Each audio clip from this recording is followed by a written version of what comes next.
लोकशाहीचा सर्वात मोठा उत्सव पार पडतोय। लोकसभा निवडणुका उद्याला हिंगोली लोकसभेसाठी मतदान होणार आहे। तयारी कशी सुरू आहे या विषयावर माहिती देण्यासाठी आपल्यासोबत हिंगोलीचे जिल्हाधिकारी आणि हिंगोली लोकसभेचे निवडणूक निर्णय अधिकारी आहेत। साहेब, उद्या मतदान आहे, कशी तयारी झालेली आहे जिल्हा प्रशासनाकडून आणि निवडणूक विभागाकडून? 15 हिंगोली लोकसभा मतदारसंघात उद्या मतदान होऊ घातलेलं आहे।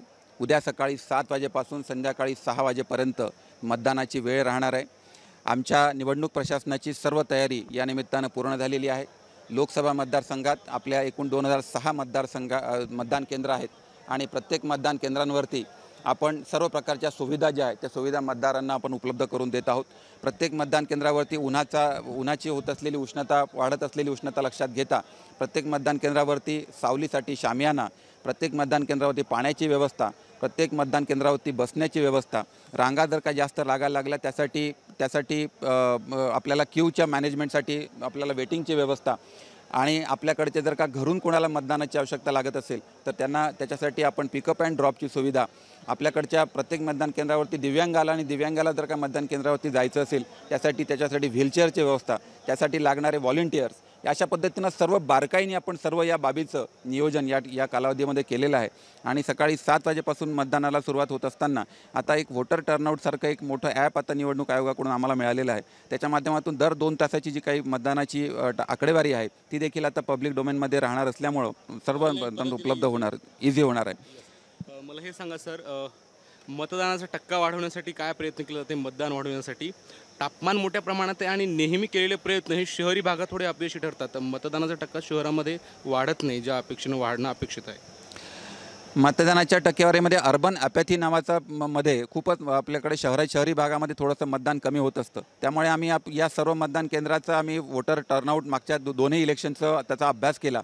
त्या मतदान केंद्र त्यातले 50 मतदान केंद्र शोधून काढली की ज्या मतदान केंद्रावरती सर्वात कमी मतदान आहे त्या ठिकाणी आपण वेगवेगळ्या ॲक्टिव्हिटीज आपण घेतलेल्या आहेत। याशिवाय आता आपण प्रत्येक नगरपालिका आणि ग्रामीण भागामध्ये प्रत्येक गावागावामधले आपले जे काही आशा आहे, अंगणवाडी आहे, आपल्या गावचे आपले तलाठी आहेत, ग्रामसेवक आहेत, जी आमची शासकीय यंत्रणा आहे त्यांच्या माध्यमातून आपण प्रत्येक घराघरामध्ये लावून लोकांना आपण आज आणि उद्यामध्ये सर्व घरामध्ये जाऊन त्या लोकांना संपर्क करणे आणि त्या लोकांना मतदानासाठी प्रवृत्त करण्याच्या विषयीच्या सूचना या कालच आम्ही मीटिंग घेऊन सर्वांना दिलेल्या आहेत। मला वाटतं की यावरनं त्याचा जरा फायदा आम्हाला निश्चित होईल। किती मतदान केंद्र सेन्सिटिव्ह आहेत आणि वेबकास्टिंग केले आपण यावेळेस 50% मतदान केंद्र, त्यावर कंट्रोल कसा असणार आणि त्याचा फायदा कसा होणार? या वर्षीच्या निवडणुकांमध्ये 50% मतदान केंद्र हे वेबकास्टिंगद्वारे आपण कव्हर करणार आहोत। प्रत्येक ठिकाणी कॅमेरे लागलेले आहेत आणि त्या ठिकाणावरून 2 वे चॅनलने आपण प्रत्येक मतदान केंद्रावरती नियंत्रण त्यांचं आपण ठेवणार आहोत। त्याचं जे काही कंट्रोल रूम आहे त्याचं कंट्रोल रूम उपविभागीय स्तरावर आणि जिल्हा स्तरावरती आमच्याकडे राहणार आहे, जेणेकरून प्रत्येक मतदान केंद्रामध्ये कुठल्याही प्रकारच्या अडचणी येणार नाहीत। त्याच्या अनुषंगाने त्यासाठी याचा वापर होणार आहे। याशिवाय आपल्याकडे मायक्रो ऑब्झर्वर सुद्धा आपल्याकडे आपण अपॉइंट केलेले आहेत। आपल्याकडचे जे 15 सेन्सिटिव्ह पोलिंग स्टेशन आपल्या मतदारसंघात आहेत त्याच्यामध्ये एक मतदान केंद्र फक्त आपल्या हिंगोली जिल्ह्यातलं आहे। तर अशा या 15ही मतदान केंद्रावरती मायक्रो ऑब्झर्वर किंवा आपल्या वेबकास्टिंगच्याद्वारे आपण या सर्व याच्यावरती ऑनलाईन आपण नियंत्रण ठेवणार आहोत। त्याच्या संदर्भातल्या अडचणी त्या ठिकाणी सॉल्व्ह करण्यात येतील। काही मतदान केंद्र वेगळे असणार आहे, त्यामध्ये पिंक असो, त्यानंतर तरुणांचं मतदान केंद्र पोलिंग सेंटर असणार आहे। हे किती असे मतदान केंद्र आहेत आणि किती प्रकारचे वेगळे असे केंद्र तुम्ही निर्मित केलेले आहेत? आपण हिंगोली मतदारसंघामध्ये आपण टोटल PWD रन मतदान केंद्र, म्हणजे ज्या ठिकाणी फक्त दिव्यांग जे काही आपल्याकडे प्रिसाइडिंग पोलिंग ऑफिसर आहे त्यांच्याच माध्यमातून ते मतदान केंद्र संचालित होईल। अशा पद्धतीचे 6 मतदान केंद्र प्रत्येक मतदारसंघात एक याप्रमाणे राहणार आहे। याशिवाय आपल्याकडचे विमेन रन पोलिंग स्टेशन, ज्याला आपण पिंक पोलिंग स्टेशन आपण म्हणतो, ते आपले प्रत्येक मतदारसंघात एक याप्रमाणे राहणार आहे। याशिवाय तरुण युवकांनी घेतलेलं मतदान केंद्र अशा पद्धतीचे त्यांच्या पण 6 असे टोटल 18 मतदान केंद्र हे आपल्याकडे मॉडेल पोलिंग स्टेशन म्हणून आपण त्याचं नियंत्रण करत आहोत। बरं, मतदान झाल्यानंतर सर्वात यावेळेस जरा जिकरीचं काम आहे ते म्हणजे जवळपास 1 महिना ह्या सर्व EVM मशीन स्ट्रॉंग रूममध्ये ठेवायच्यात आणि याच काळामध्ये मोठ्या प्रमाणात जे ते निवडणुकीवर आक्षेप घेतले जातात, मग सुरक्षा कशी असणार आहे ही 1 महिन्याच्या काळात? नाही, याच प्रिमायसेसमध्ये आमचं या गव्हर्नमेंट पॉलिटेक्निकच्याच प्रिमायसेसमध्ये आमची स्ट्रॉंग रूम आहे। सगळ्या स्ट्रॉंग रूमचे सर्व प्रकारची जी काही आपल्याला सुरक्षा यंत्रणा लागते ती सुरक्षा यंत्रणा आपण या ठिकाणी इन्स्टॉल केलेली आहेत. एकच फक्त त्याला आपण गेट आपण त्या दिवशी शेवटच्या दिवशी जेव्हा दिवशी सकाळी उद्या परवाच्या दिवशी सकाळी स्ट्रॉंग रूम सील झाल्यानंतर एकच गेट राहणार आहे. त्याचा पहिला जो काही क्वाड्रन आहे त्या पहिला क्वाड्रन सेंट्रल आर्म पोलीस फोर्सचा राहणार आहे.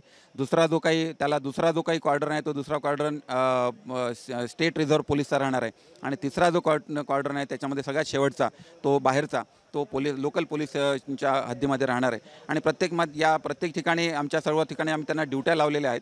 आपले सर्व जे काही आपले गॅझेटेड ऑफिसर्स आहे त्या सर्व गॅझेटेड ऑफिसरच्या 8-8 तासाची ड्युटी राहून ते या ठिकाणी त्यांचं मॉनिटरिंग करणार आहे. आणि मी स्वतः आणि आमचे ARO आणि आमचे SP दोघांनी आम्हाला सगळ्यांना पर्सनली दररोज आपल्याकडे सगळे मतदान केंद्राच्या ज्या मतदारसंघाच्या सील केलेले जे काही दरवाजे आहेत त्या दरवाज्यांचे सील आम्हाला प्रत्येक वेळा चेक करून घेऊन त्याच्यात नोंद करायला लागणार आहे. याशिवाय कॅन्डिडेट किंवा त्यांचा प्रतिनिधी हे देखील त्यांना देखील बसण्याची व्यवस्था या ठिकाणी आम्ही केलेली आहे. आणि त्यांच्यासाठी एक बाहेर त्यांच्यासाठी TV एक आम्ही लावून ठेवतो आहे CCTV, जेणेकरून ते त्यांचं जे काही सील आहे स्ट्रॉंग रूमचं ते सील त्या ठिकाणी बाहेरूनच ते बघून ते इन्शुअर करणार आहेत. तर हे होते हिंगोली लोकसभेचे निवडणूक निर्णय अधिकारी. दिव्यांगांसाठी एक दिव्यांगांचं वेगळं मतदान केंद्र असे 6 मतदान केंद्र लोकसभा मतदारसंघामध्ये निर्माण केले आहेत. यासह महिलांचे पिंक मतदान केंद्रसुद्धा असतील, ते सुद्धा लोकसभेत 6 असणार आहेत. यासह युवा जे कर्मचारी आहेत त्यांचंसुद्धा मतदान केंद्र निर्माण केले जाणार आहे. ते वेगवेगळे मतदान केंद्र असतील. यासह सुरक्षेच्या दृष्टीनं तगडा बंदोबस्तसुद्धा ठेवला जाणार आहे. आणि स्ट्रॉंग रूमच्या समोर जे उमेदवार आहेत त्यांच्या प्रतिनिधींना बसण्याची सुद्धा व्यवस्था केलेली आहे. आणि या निवडणुकीमध्ये उद्या होणाऱ्या मतदानाचा टक्का वाढावा, मतदान वाढावं यासाठी निवडणूक विभागानं जिल्हा प्रशासनानं पुरेपूर खबरदारी घेतलेली आहे आणि तशी तयारी आपल्याला पाहायला मिळते. Camera person आकाशसह Madhav Dipke, ABP माझा, हिंगोली. ABP माझा, उघडा डोळे बघा नीट.